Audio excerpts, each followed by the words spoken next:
sera l'entreprise du troisième millénaire? Car c'est ce que de nombreux experts s'accordent à dire, c'est véritablement en 2021 que nous passons le cap. Une observation des 9 mois sous pandémie de 2020 montre deux choses.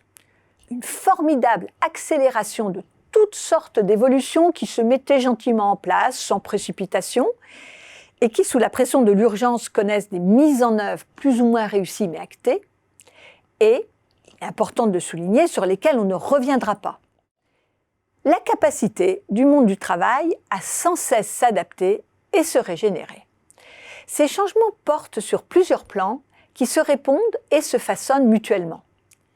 Il y a de façon basique les nouvelles façons de travailler, au premier rang desquelles le télétravail, puis les reconfigurations organisationnelles avec des évolutions dans des définitions de postes ou dans les organigrammes, les emplois essentiels, les nouvelles compétences.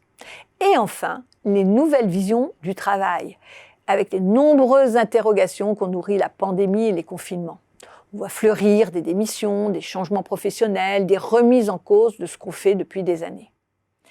Il est possible d'affirmer que nous inaugurons un nouveau paradigme, qu'on peut qualifier de figital. Le figital se définit par un dialogue constant et fluide entre le présentiel et le distanciel, quelques jours dans les locaux de l'entreprise, d'autres au domicile ou dans un tiers-lieu, le tout rendu possible par les technologies de la communication, à la fois de plus en plus performantes et de mieux en mieux adoptées. Le figital a pris le relais de l'omnicanal ou avant encore du click and mortar que nous connaissons depuis plus de 20 ans comme consommateurs. Dans ce nouveau contexte, sur quelle création de valeur l'entreprise du troisième millénaire doit-elle s'appuyer? Et quelle en est la ressource critique? La création de valeur s'appuie sur 3 piliers. Le premier, l'entreprise étendue, c'est-à-dire la capacité à concevoir, à faire vivre et à développer une entreprise étendue. Nous sommes maintenant loin de l'enceinte des locaux. L'entreprise étendue inclut tous les autres tiers-lieux qui vont du bureau à domicile à des business centers, ainsi que l'espace virtuel avec les réunions, les rendez-vous et tous les échanges en ligne.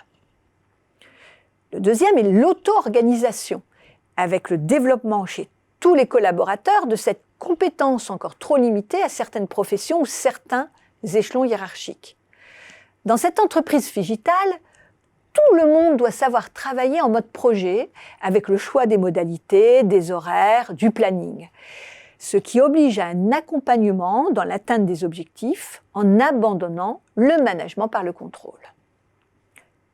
Enfin, le troisième pilier, c'est le dialogue permanent et fluide avec la technologie. On l'avait un peu oublié avec la pandémie, mais l'intelligence artificielle, avec sa capacité d'auto-apprentissage permanent, va être un partenaire de plus en plus important dans les équipes. Le management doit l'inclure et animer un triple dialogue, humain-humain, humain-machine et également machine-machine, ce qui implique une connaissance à minima des machines intelligentes qui sont devenues des alliés indispensables de l'information, de la communication, mais aussi de la prédiction. Évidemment, cela inclut l'émergence de nouveaux métiers spécialisés, mais surtout la maîtrise de nouvelles compétences sous le socle, management de et avec la technologie. Dans cette logique, la ressource critique des années à venir sera l'intelligence collective. Le collectif s'entendant comme l'inclusion de l'intelligence machine et de l'intelligence humaine.